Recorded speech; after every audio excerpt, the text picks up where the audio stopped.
నమస్కారం. బొజ్జ Bhikshamaiah YouTube channel కు స్వాగతం.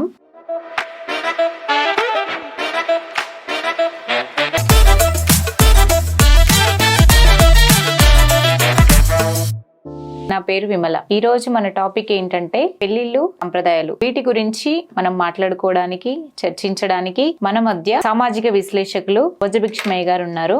సార్ నమస్కారం అండి. నమస్కారం. సార్ అసలు పెళ్ళంటే ఏంటి సార్? పెళ్ళి అంటే ఏంటి? నిజానికి పెళ్లి అంటే ఇద్దరు స్త్రీ పురుషులు కలిసి జీవించటం, ఇద్దరు స్త్రీ పురుషులు సహజంగా వారి కుటుంబాన్ని, వారి వైవాహిక జీవితాన్ని కొనసాగించటం. నిజానికి పెళ్లి అనేటువంటి దానికి పవిత్రత అనేటువంటి ఒక ముద్దు పేరు పెట్టారు కానీ నిజంగా లోతులోకి వెళ్ళి చూస్తే మాటల్లో తప్ప మిగతా పవిత్రత మనకు కనిపించదు. పెళ్లి అనేది చరిత్రలో ఒక సామాజికంగా ఏర్పాటు చేయబడినటువంటి ఒక వ్యవస్థ. దీన్ని మార్క్సిస్ట్ కారల్ మార్క్స్ లేదా మార్క్సిస్ట్ ఆలోచన విధానంలో గనక మనం చూస్తే పెళ్లి అనేది ఆస్తిని కాపాడుకోవటం కోసం, వారసత్వం కోసం, స్త్రీపై నియంత్రణ కోసం ఏర్పాటు చేయబడినటువంటి ఒక వ్యవస్థ అని మార్క్సిస్టులు భావిస్తారు. డాక్టర్ బాబాసాహెబ్ అంబేద్కర్ ఏం భావిస్తాడంటే పెళ్లి అనేది కుల వ్యవస్థను పదిలంగా ఉంచటం కోసం ఏర్పాటు చేయబడినటువంటి వ్యవస్థ. ఇది పెళ్లి. పెళ్లి అంటే అదమ్మా. కుల వ్యవస్థను పదిలంగా ఉంచడం కోసం అంటే? మంచి ప్రశ్న వేశావు. అసలు పెళ్లి అనగానే ఫస్ట్ భారతదేశంలో, ముఖ్యంగా హిందూ సమాజంలో పెళ్లి అనగానే ఏమైతుంది అంటే ఒకే కులములోని వ్యక్తులు పెళ్లి చేసుకోవాలి, ఒకే మతంలోని వ్యక్తులు పెళ్లి చేసుకోవాలి అనేది ఒకటి. ఇది మన సాంప్రదాయం, ఇది మన కట్టుబాటు, ఇది మన ఆచారం అని అంటారు. అంటే దాని అర్థం ఏంది అని అంటే ఈ కుల వ్యవస్థ ఇట్లే ఉండాలి కాబట్టి కుల వ్యవస్థను కాపాడేది పెళ్లి. దీన్ని ఎండోగమి పద్ధతి అని కూడా అనొచ్చు. అంటే ఒకే కులంలోని, ఒకే గుంపులోని, ఒకే కులంలోని వాళ్ళు పెళ్లి చేసుకోవటం, స్త్రీ పురుషులు పెళ్లి చేసుకోవటం. అందుకనే కుల నిర్మూలనకు డాక్టర్ బాబాసాహెబ్ అంబేద్కర్ ఏం చెప్తాడంటే కులాంతర వివాహాలు జరగాలి, వర్ణాంతర వివాహాలు జరగాలి, రక్త మార్పిడి జరగాలి అని చెప్తాడు. కాబట్టి పెళ్లి అనేది ఒక కులాన్ని 10 కాలాల పాటు పదిలంగా ఉంచడం కోసం పనిగట్టుకొని ఏర్పాటు చేయబడినటువంటి ఒక వ్యవస్థ. కానీ సమాజంలో గనక మనం చూసినట్లయితే పురాతన కాలంలో అలాంటివన్నీ ఏమీ లేవు. ఇద్దరు స్త్రీ పురుషులు కలిసి జీవించటం, ఒక స్త్రీ ఒక పురుషుడు, అది మనిషి కావచ్చు, పక్షి కావచ్చు, జంతువు కావచ్చు, ఏదైనా కావచ్చు, ఒకరినొకరు ఆకర్షించుకొని ఉండటం. అవ్వ ఆదాం ఆ విధంగా కలిసిందే. ఆ విధంగా ఏ చరిత్ర చూసినప్పటికి కూడా అలాగే ఉంటుంది. కానీ దానికి ఏం చేశారు? కులాన్ని ఆపాదించారు. దానికి ఏం చేశారు? మతాన్ని ఆపాదించారు. దానికి ఏం చేశారు? సాంప్రదాయాలని, ఆచారాలని, కట్టుబాట్లని అనేకం పెట్టారు. అది పెళ్లి. ఓకే, సాంప్రదాయాలతోనే పెళ్లి జరుగుతుంది. వాటి వెనుక ఉద్దేశం ఏముంటుందంటారు? అమ్మా, నువ్వు ఎవరి గురించి మాట్లాడుతున్నావో నాకు తెలియదు. ఎందుకంటే అమ్మా, సాంప్రదాయాలు అనేటి అందరికి ఒకే తిరగలేవు. ప్రపంచంలో ఒకే తిరగలేవు, భారతదేశంలో అన్ని రాష్ట్రాల్లో ఒకే తిరగలేవు, అన్ని మతాలకు గానీ అన్ని కులాలకు గానీ ఒకే తిరగలేవు. క్రిస్టియన్తో ఒక సాంప్రదాయం, హిందువులతో ఒక సాంప్రదాయం, ముస్లింలతో ఒక సాంప్రదాయం, సిక్కులతో ఒక సాంప్రదాయం, పార్సీలతో ఒక సాంప్రదాయం. నువ్వు ఏ సాంప్రదాయం గురించి అడుగుతున్నావు? అందరికి వాళ్ళకున్న సాంప్రదాయాలు ఉంటాయి సార్. అవన్నీ సాంప్రదాయాలు మనం ఇప్పుడు చెప్పటం అనేది సాధ్యం కాదు. కానీ ప్రధానంగా భారతదేశంలో ఒక హిందూ సాంప్రదాయాన్ని, నువ్వు హిందూ స్త్రీగా కనపడుతున్నావు కాబట్టి హిందూ సాంప్రదాయాన్ని గురించి మనం మాట్లాడుకుందాం. సాంప్రదాయంలో ఈ వేటిని సాంప్రదాయాలు అంటారు. పెళ్లిలో ఏ సాంప్రదాయాలు ఒక ప్రధానమైనటువంటి పాత్ర పోషిస్తాయి అని అనుకున్నప్పుడు, ఒకటి మొట్టమొదలు మీది ఏం కులం? మనది ఒకటే కులమా? తర్వాత ఒకటే మతమాన? తర్వాత మన గోత్రాలు కలిసినాయా? తర్వాత మన రాసులు కలిసినాయా? తర్వాత మన నక్షత్రాలు కలిసినాయా? తర్వాత అట్లా కలుసుకున్నటువంటి వాళ్ళకే మనం పెళ్లిళ్ళు చేయాలని అనుకుంటారు. అంతటితో ఆగరు. ఇవన్నీ కలిసినా అంతటితో ఆగాయి. మరి ఇంకేం కావాలంటే ఒకప్పుడు కన్యాశుల్కం అని ఉండే, ఇప్పుడు వరకట్నం అని వచ్చింది. అప్పుడు కన్యాశుల్కం ఎంత ఇస్తామని అడిగేటోళ్ళు పిల్లనియాలంటే. ఇప్పుడు పిల్లనియాలంటే వరకట్నం ఎంత కావాలని అడుగుతారు. ఇది ఒక సాంప్రదాయంగా వచ్చేసింది. అలాగే ఒకప్పుడు 7 రోజుల పెళ్లిలు ఉండేటి, 5 రోజుల పెళ్లిలు ఉండేటి, 3 రోజుల పెళ్లిలు ఉండేటి. ఇప్పుడు ఒక రోజు కాదు, గంటలో పెళ్లి చేసేసుకొని దండలు మార్చుకొని వెళ్ళిపోతున్న పరిస్థితి ఉంది. అంతేకాదు పెళ్లిళ్ళ సాంప్రదాయాల్లో కూడా మళ్ళీ ఇప్పుడు కొత్త ట్రెండ్ ఒక రకంగా మళ్ళీ ఆ 3 రోజులకు, 5 రోజులకు, 7 రోజులకు పోతుందా అని అనిపిస్తుంది ఒక్కొక్కరి వాటిని మనం చూస్తే. అలాగే ఇవన్నీ కలిసినా కానీ మళ్ళీ ముహూర్తాలు పెట్టుకోవాలి. ఇవన్నీ కలిసిన తర్వాత ఇవన్నీ కలిసినవి మాకు ఎప్పుడు పెళ్లి చేసుకోవడానికి ఒక ముహూర్తం కావాలి. ముహూర్త బలం ఉందా లేదా?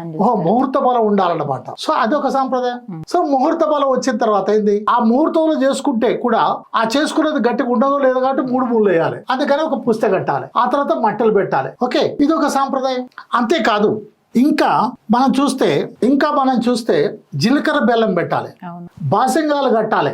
ఓకే, పోనీ అంతటితో ఆగిందా సాంప్రదాయం? అంతటితో ఆగలే. ఇంకేముంది? పట్టు పిల్లగాని మధ్య తెరాడ్డం పెట్టాలి. పిల్లగాడిని చూసుకోవద్దు, పిల్లగాడిని చూడొద్దు, పిల్లని చూడొద్దు, పిల్లగాడిని చూడొద్దు. అందుకని తెరాడ్డం పెట్టాలి. తెర తీసేదాకా ఒకళ్ళు కూడా చూసుకోవద్దు. తర్వాత కాలు దొక్కియాలి, తర్వాత తెర తీసేయాలి, తర్వాత తలంబ్రాలు పోయాలి, తర్వాత ఉంగరాలు పెట్టి తీయించాలి. ఇప్పుడు రకరకాల ఆటలు, ఏదో బంత్ ఆట అని, ఆ ఆట అని, ఈ ఆట అని, రకరకాలు. పోనీ ఇంతతో ఆగిందా? ఇంకా ఇంతకంటే ముందు పోతే మెహందీ అని, మెహందీ ఫంక్షన్, పెళ్లి పిల్లని చేయటం అని, పెళ్లి పిల్లగాని చేయటం అని, మంగళ స్నానాలు చేయించాలని. పోనీ ఇంతతో ఆగిన సాంప్రదాయాలు అని అంటే అసలు ఎవరి స్తోమతను బట్టి, ఎవరి స్థాయిని బట్టి వాళ్ళకు ఉన్నాయి. కాబట్టి సాంప్రదాయాలు అనేటి ఒకప్పుడు డప్పు కొడితే అయిపోయేది. ఆ తర్వాత డప్పు స్థానంలో సన్నాయి మేళం అని వచ్చింది. ఇప్పుడు డప్పు కనపడతలే, సన్నాయి మేళం కనపడతలే, ఇప్పుడు బ్యాండ్ మేళాలు కనపడుతున్నాయి. ఒకప్పుడు గుర్రాలు ఉండేటి, ఏనుగులు ఉండేటి, ఒంటెలు ఉండేటి, వాటి మీద సవారు చేస్తుండే. ఇప్పుడు ఆడి స్థానం పోయిన తర్వాత బండ్లు వచ్చినాయి, తర్వాత ఇప్పుడు కార్లు వచ్చినాయి. ఆ కార్లలో పొడుగు కార్లు వచ్చినాయి, రకరకాల కార్లు వచ్చినాయి. మరి అంతటితో ఆగిర్రా? ఆగలే. ఇప్పుడు డీజే సౌండ్లు వచ్చినాయి. ఇవన్నీ కూడా సాంప్రదాయం అంటారు. సరే, ఇవన్నీ ఫోటోలు వచ్చినాయి, స్టిల్స్ వచ్చినాయి, ఇవన్నీ వచ్చినాయి. ఇవన్నీ పెళ్లి తర్వాత వచ్చినాయి. కానీ పెళ్లికి ముందు ఇప్పుడు కొత్తగా ట్రెండ్ ప్రీ వెడ్డింగ్ షూట్ అట. ప్రీ వెడ్డింగ్ షూట్ దానికైతే కొన్ని లక్షలు పెడుతున్నారు సార్, లక్షలే. మీరు ఏదైతే అన్నారో ఈ తెర, ఇద్దరి మధ్యలో తెర ఉంచి పెళ్లి అయిపోయిన తర్వాత తెర తీయడం అనేది మన పాత పురాతన సాంప్రదాయ పద్ధతి అయినప్పటికీ ఇప్పుడు అలాంటి ఏం లేవు సార్. పెళ్లి కాక ముందుకే ఒకరినొకరు చూసుకోవడం, ప్రీ వెడ్డింగ్ షూట్లు చేసుకోవడం, ఫోటోస్ తీయడం. అలాంటప్పుడు ఆ సాంప్రదాయాలకు, ఆ కట్టుబాట్లకు, ఆ ఆచారాలకు ఏమైనా విలువ ఉందా? అదే కదా సార్, లేదు కదా, ఏం లేదు. కాకపోతే నవ్వుతారు, అవన్నీ చేస్తారు మళ్ళా. కానీ ఎందుకు చేస్తారో ఎవరో తెలియదు. ఆ చేసేటోడు నవ్వుతాడు, చేయించుకునేటో నవ్వుతాడు, చేయించుకునేటోడు నవ్వుతాడు. కాబట్టి సాంప్రదాయాలు అనేటి కాలక్రమంలో అపహాస్యం పాలయ్యాయి. ఎందుకు అపహాస్యం పాలయ్యాయి? అందులో వాస్తవికత చాలా తక్కువ. ఇప్పుడు ఇంకొకటి ఉండేది, కన్యాదానం అని ఉండేది. కాళ్ళు కడిగి కన్యాదానం చేస్తారు, కన్యాదానం చేయాలి. ఇప్పుడు కూడా చేస్తాను. నువ్వు చేస్తేనే ఆ పిల్లగాడు ప్రేమించుకొని పెళ్లి చేసుకుంటారా? నువ్వు కన్యాదానం చేసేదాకా వాళ్ళు ఆగుతారా? నువ్వు కన్యాదానం చేయకపోతే అది పెళ్లి అవుతుందా? కదా. అంటే కన్యాదానం అంటే ఏంటి? కన్యను దానం చేయటం. కొంచెం మాట్లాడుకోవటానికి ఇబ్బందిగా ఉంటుంది, కానీ నీ బిడ్డ ఏమన్నా కుక్క పిల్లనా, నక్క పిల్లనా, లేకపోతే గొర్రెనా, మేకనా, ఆవా, ఏంటిది? ఆమెను దానం చేయడానికి ఏమన్నా పశువా? కాదు కదా. మనిషిని దానం చేయటం ఏంటి? కన్యను దానం చేయటం ఏంటి? రెండోది కన్య అంటే ఏంటి? ఎవరిని కన్య అనాలి, ఎవరిని కన్య అనవద్దు? అప్పుడు వెనుకట అమ్మాయి పెద్ద మనిషి కాకముందే పెళ్లి చేసేటోళ్ళు, ఆమెను కన్య అనేటోళ్ళు. అబ్బాయి పెద్ద మనిషి అయిన తర్వాత ఆమెను కన్యానాలను అనొద్దో, ఏం చేయాలనో చేయొద్దో, ఇదంతా కొంచెం ఇబ్బందికరంగా ఉంటుంది మాట్లాడుకోవటానికి. అందుకని ఆ ఆచారం ఏమైపోయింది అది. కాబట్టి ఇదైంది. అంతేకాదు, అతని కాళ్ళు కడుగుతారని ఇంతకుముందు నువ్వు చెప్పావు, కాళ్ళు కడిగి కన్యాదానం చేయాలని. ఏం కాళ్ళు గడగకుండా కన్యాదానం చేస్తే ఏమవుతుంది? ఏమన్నా ఇదవుతుందా? కాదు కదా. అంటే అర్థం ఏంది అంటే, మగవాడు పెద్ద, ఆడావే తక్కువ, కాబట్టి ఆయనకు లోబడి ఉండాలి, ఆయన మనకంటే పెద్దోడు, ఆ ఇల్లు పెద్దది, వాళ్ళు పెద్దవాళ్ళు అని చెప్పటం.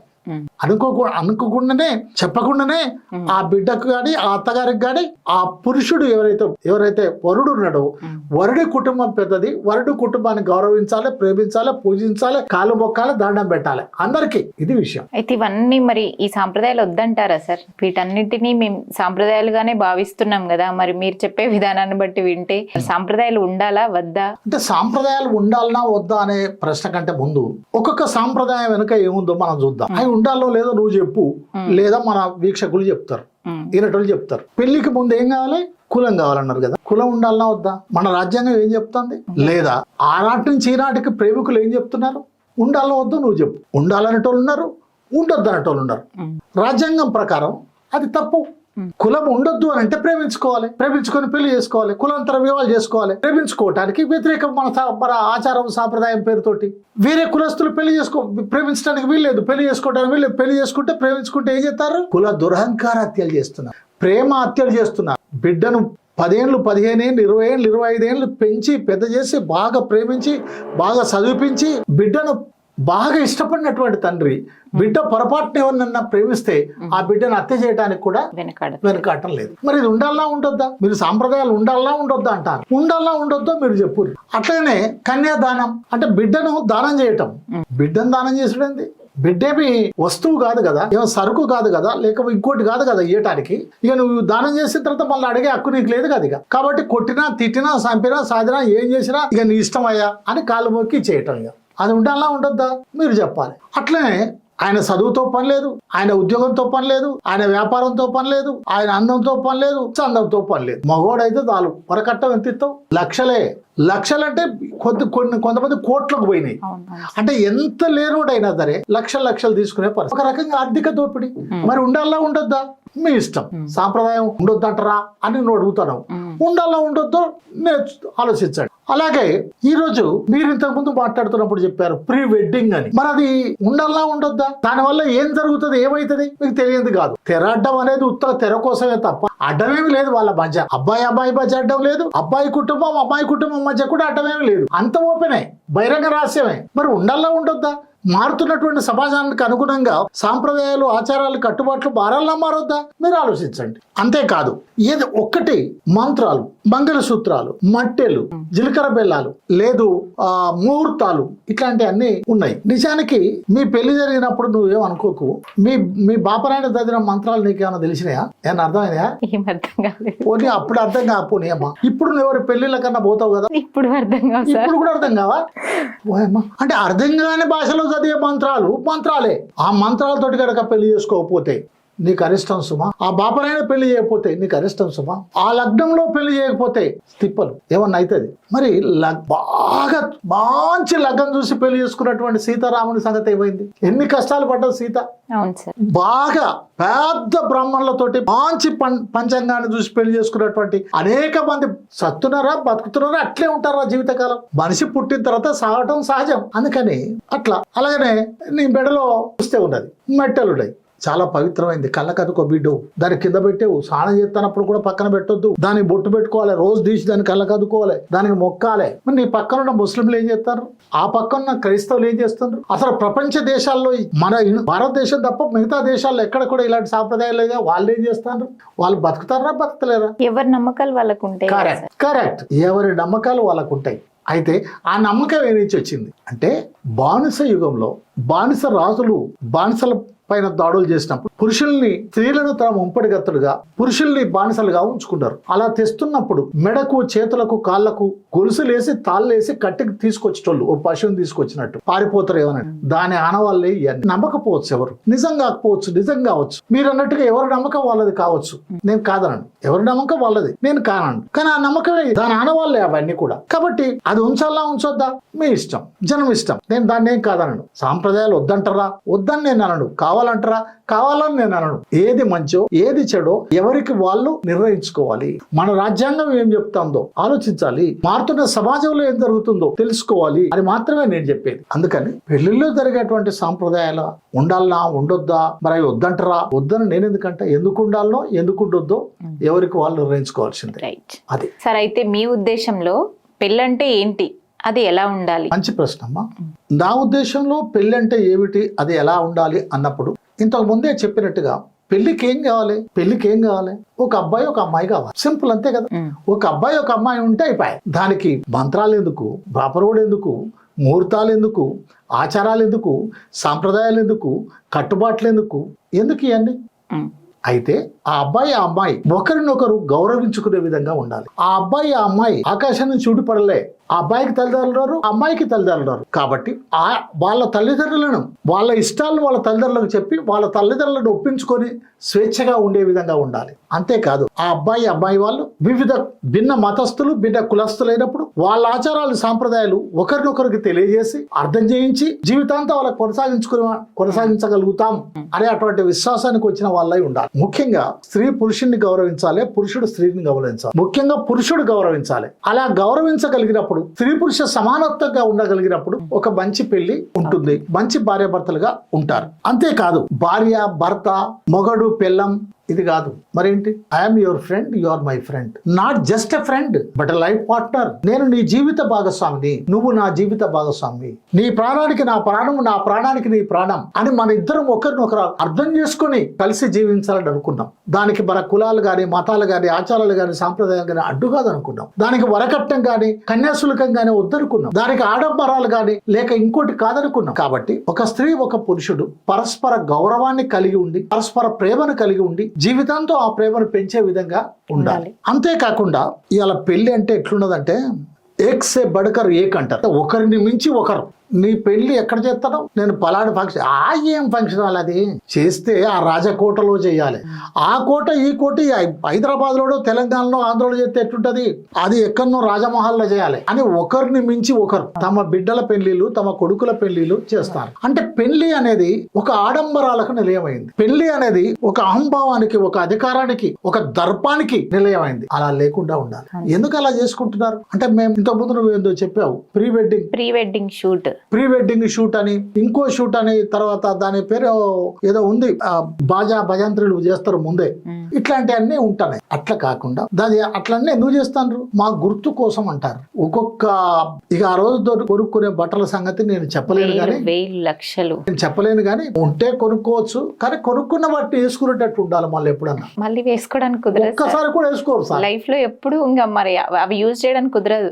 ఇక అయిపోయి ఆ ఒక్కరోజే చేయాలి. అంత ఖర్చు పెట్టే బదులు దాన్ని వాళ్ళ జీవితానికి వెనకేసుకుంటే, వాళ్ళు వాటిని దాచుకుంటే ఆ డబ్బును, అందుకని ఎంత ఆడంబరంగా చేసుకుంటే అంత గొప్ప, ఎంత గొప్పగా చేసుకుంటే మన జీవితంలో అది మర్చిపోకుండా ఉంటుంది అనుకుంటామో, అంత నిరాడంబరంగా చేసుకుంటే కూడా గొప్పనే, మర్చిపోకుండా ఉంటది. నువ్వు నేను కలిసిపోయి ఓ రిజిస్టార్ ముందో లేకపోతే ఎవరి ముందో కూర్చొని సంతకం చేసి మేమిద్దరం ప్రేమికులం, మేమిద్దరం పెళ్లి చేసుకున్నాం, ఈ రోజు నుంచి భార్య భర్తలం అనుకుంటే సింపుల్, ఒక్క పైసా కూడా ఖర్చు లేదు. ఎవరో ఐఏఎస్ ఐపీఎస్ ఆఫీసర్లు 500 రూపాయలతో పెళ్లి చేసుకున్నారట ఇటీవల కాలంలో, నేను చెప్తా ఉన్నా. ఇవాళ కూడా అటువంటి వాళ్ళు ఉన్నారు. కాబట్టి ఏంటి అంటే, అప్పులు చేసి ఆడంబరాలకు పోయే బదులు ఏ అప్పు సప్పు లేకుండా బిడ్డను కన్నాడు అని అంటే గుడ్డల మీద కుంపటి అంటారు. ఎందుకు ఉండాలి అట్లా? కాబట్టి ఎటువంటి పెళ్లిళ్ళు ఉండాలి అని అంటే, స్వేచ్ఛ సమానత్వం కలిగిన పెళ్లిళ్ళు ఉండాలి, ఆదర్శవంతమైన పెళ్లిళ్ళు ఉండాలి, కులమత భావాలు లేని పెళ్లిళ్ళు ఉండాలి, స్త్రీ పురుషుడిని, పురుషుడు స్త్రీని గౌరవించే పెళ్లిళ్ళు ఉండాలి. నిరంతరం వాళ్ళ మధ్య. Thank you sir, thank you so much. చక్కటి మాటలు మాతో షేర్ చేసుకున్నందుకు. పెళ్లి గురించి ఇంత డీప్ గా మన వీడియో ద్వారానే బయటికి వెళ్తుంది అని నేను అనుకుంటున్నాం. Thank you sir. చూసారు కదండి, మరి మీ అందరికి ఈ వీడియో నచ్చినట్లయితే లైక్ చేయండి, షేర్ చేయండి, సబ్స్క్రైబ్ చేయండి. బొజ్జబిక్షమయ్య యూట్యూబ్ ఛానల్ ని ఆదరించండి. ఇంకా మీకు కావాల్సిన, మీకేమైనా డౌట్స్ ఉన్నా, అటువంటివి ఏమైనా ఉంటే మీరు మాకు మెసేజ్ ద్వారా పెట్టొచ్చు. మీకు కావాల్సిన వీడియోస్ ని కూడా మేము అందిస్తాము. Thank you so much.